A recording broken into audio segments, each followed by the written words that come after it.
যে রাজ্যের মুখ্যমন্ত্রী ছোট্ট একটা সিডির সমস্যার সমাধান করতে পারে না, তাহলে পুরা আসামের সমস্যা কেউ করে সমাধান করব।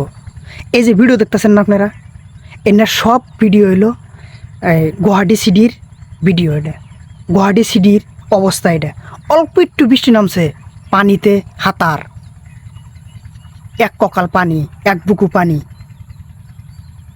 গুয়াহাটি সিডি ডুবে গেছে গা।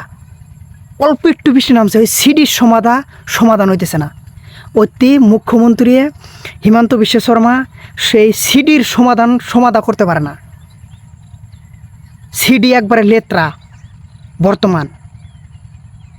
আর পুরা আসাম কেমনে করে আসামের সমস্যা সমাধান করব, কোনোদিনও সম্ভব না। একটা ছোট্ট একটা সিডির জালুকবাড়ির থেকে শুরু করে খানাপাড়া পর্যন্ত কয় কিলোমিটার হবো, এই কয় কিলোমিটারের ভিতরে যেটা পানি হয়, এই পানি গড়ানোর ব্যবস্থা, পানি বাইর করে দেওয়ার ব্যবস্থা করতে পারে না। পাশেই উত্তর পাশেই নদী, ব্রহ্মপুত্র নদী, এই নদীতে ড্রেন বানায়া খালি ফালাইব, সেই ক্ষমতাটা নাই। সেই ক্ষমতাটাও না। আর পুরা আসামের সমস্যা কেউ করে সমাধান হবো? এই মুখ্যমন্ত্রী দেখ কী হবো? কিছু হবো না। খালি একটা দুটা কাম ভালো পারে, হিন্দু আর মুসলমান মানুষের মাঝে নারাই বাজা দেওয়া হয়, এক নম্বর। আর দুই নম্বর কথা, খালি দাঁড় নিয়ে সরকার চালাইব। অ্যাকাউন্টে পয়সা কীভাবে করে জমা করে রাখা লাগবো, নিজের অ্যাকাউন্টে নেওয়া লাগবো, হেনে হে জানে। দেশের উন্নত নাই। আঙ্গ দেশের মানুষ বাইরের দেশে যায় ঘুরবেন নিগে, আর আঙ্গ দেশে একবারে লেত্রা। আর বাইরের দেশের মানুষ এসে আঙ্গ দেশে কী দেখবো নে?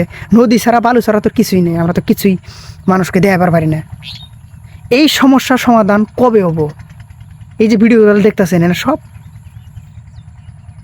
গুয়াহাটি সিটির ভিডিও। কোনোদিনও সমস্যার সমাধান হবো না।